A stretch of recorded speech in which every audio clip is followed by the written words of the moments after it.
I will highlight the findings and insights from our recently released Scale of Harm study, shedding light on the prevalence of trafficking of children to produce new child sexual exploitation materials, or CSEM, in the Philippines, and the recommended solutions to the challenges in combating this crime.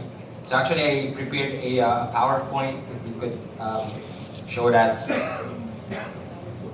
But just to briefly introduce our organization, we are a global team of lawyers, social workers, community activists, and other professionals in 42 offices across 26 countries who share in the mission of protecting people in poverty from violence. And all throughout the world, we've been working on the issues of modern slavery, violence against women and children, and police abuse of power. In the Philippines, we have worked with the government for over 20 years, initially addressing the crime of sex trafficking of children in bars and streets. And we've learned through our program that strengthening justice systems had protected children in the Philippines from sex trafficking after seeing an average of 80% reduction in the prevalence of children trafficked for sexual purposes in Manila, Cebu, and Pampanga. We have shown in our program that effective law enforcement as part of a robust justice system response and with the support of an enabling environment in the community deters human traffickers from exploiting children. Following a successful program targeting sex trafficking of children in commercial establishments, IGM shifted its work in the Philippines in 2016 to combat online sexual exploitation of children, or OSEC. Now, when we talk about OSEC in our program, we are specifically referring to trafficking of children to produce new child sexual exploitation materials, or CSEM. Now, I would like us to take a closer look at this criminal activity that has been victimizing children in the Philippines for our deeper understanding.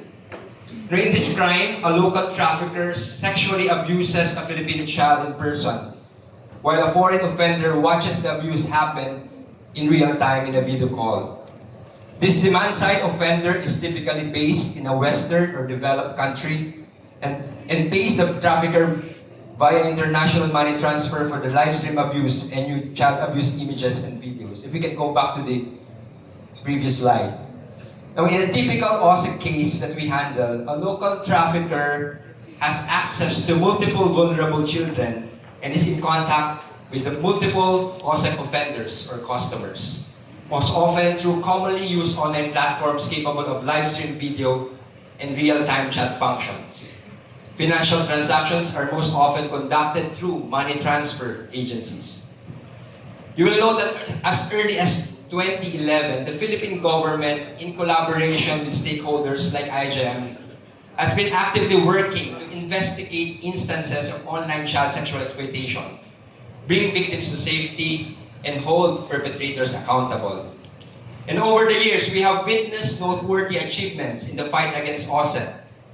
We can go to the next slide. Collaborative initiatives involving multiple stakeholders have since resulted in significant progress in law enforcement, victim aftercare, prosecution, legislation, and awareness-building efforts.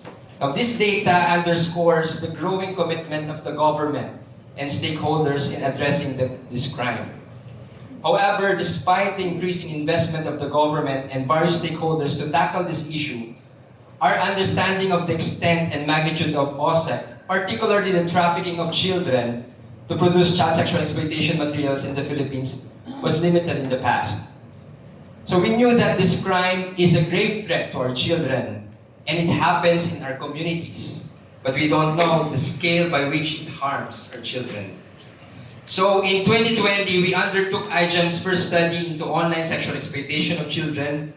This was released at the height of the pandemic, and the 2020 study provided crucial data and understanding on online sexual exploitation of children in the Philippines.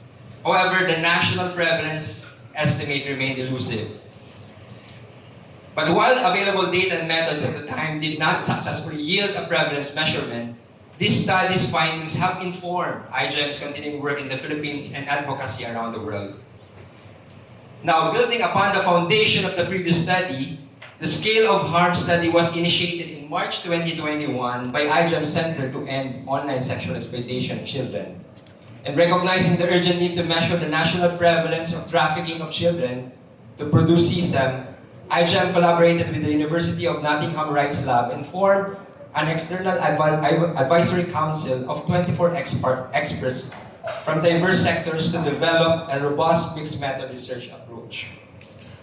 Now, this pioneering study involved conducting national household surveys using the network's scale-up method, or NSUM, to estimate the national prevalence of trafficking of children to produce CSAM in the Philippines. To enhance the insights gained from NSUM survey data, the Scale of Harm project utilized additional data sets and collaborated with survivor leaders. Their feedback played a crucial role in refining research and survey designs, as well as participating in focus group discussions. So I think this is what's unique in this study, because survivor voice was incorporated in measuring and studying the prevalence of children, or prevalence of online sexual exploitation of children. Now, the following slide shows the geographical distribution of the household sample.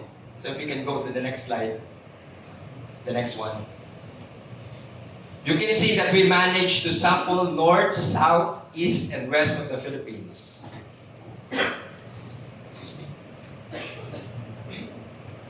The Scale of Harm study allowed us to understand the national prevalence of live-stream child sexual abuse. But we also see this as a tool to empower the Philippine government and the global community to enhance our response so that we can protect more vulnerable children from sexual exploitation. Now, let me discuss the findings of the study. But I want to situate the Scale of Harm findings in the story of an individual case. One of the many cases that we have encountered in the field. A specific victim and now survivor. Now, there are just some words that should never go together in a sentence. Live stream child sexual abuse. Child sexual exploitation material. The thought is enough to make an honest person cringe. Every one of us has been a child. We know the vulnerability of children, especially young children. Children like Julene. Julene is a real child, although that's not her real name. And she's like many 6-year-old girls. She lives with her mom in a small house. She loves cake and wearing dresses. At first glance, you would think that she is just any typical child. Innocent and happy, but being placed in front of a camera took her childhood away. You see, Julene was not safe. Not at home, not with her mom or her mom's boyfriend, and not in the sexual abuse videos and photos sold online to men hungry to consume her abuse.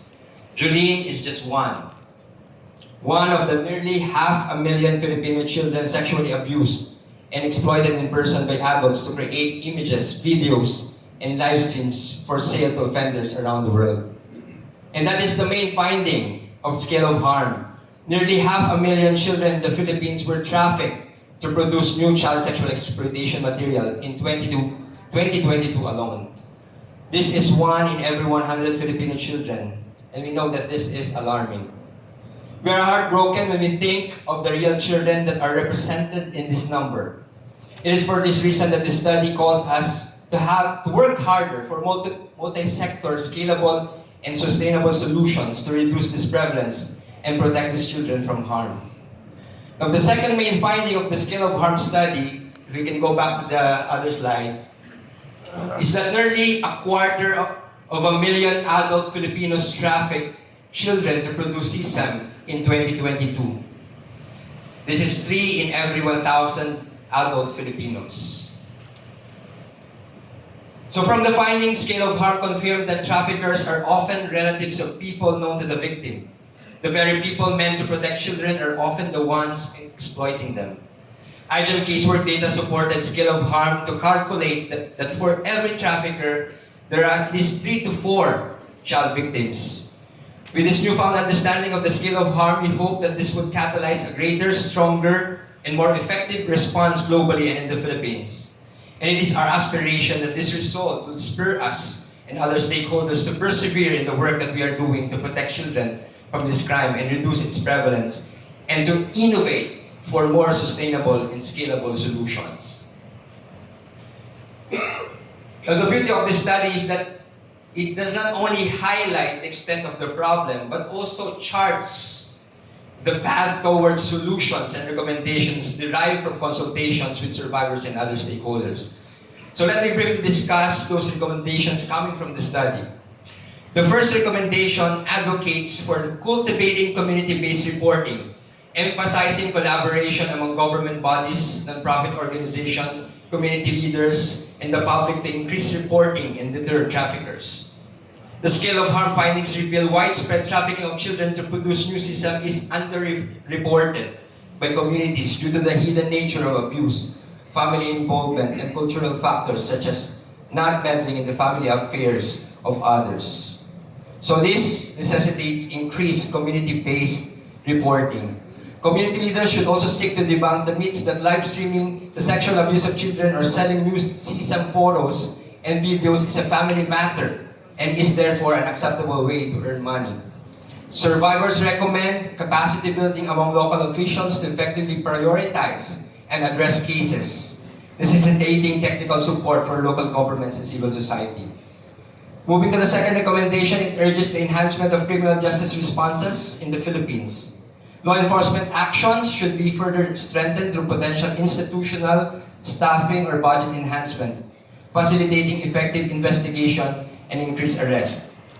Demand-side governments, including the US, UK, Australia, Canada, and other European nations, are called upon to intensify efforts, increasing accountability for offenders, which includes ensuring offenders receive a prison sentence commensurate to the harm that they cause, and pay restitution or compensation to Filipino survivors, supporting survivor recovery.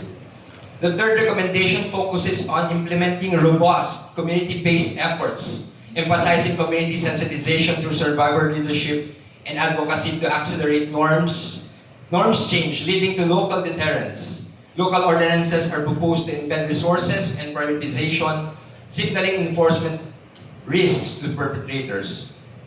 Recommendation 4 emphasizes survivor-informed research as critical, proposing studies to investigate the normalization of online sexual exploitation and financial aspects. The fifth recommendation urges the Philippine government to enforce tech provisions within the anti-mosaic law. This entails mandating and, if necessary, enhancing regulations for safety by design technology. These technologies are aimed at detecting, preventing, and disrupting the production and distribution of live-stream child sexual abuse and other exploitative materials at a larger scale. Moving on to recommendation 6, it calls for banks and money service businesses to act urgently by implementing effective transaction monitoring. Improved transaction monitoring, expedited reporting, and blocking of suspicious payments are vital measures.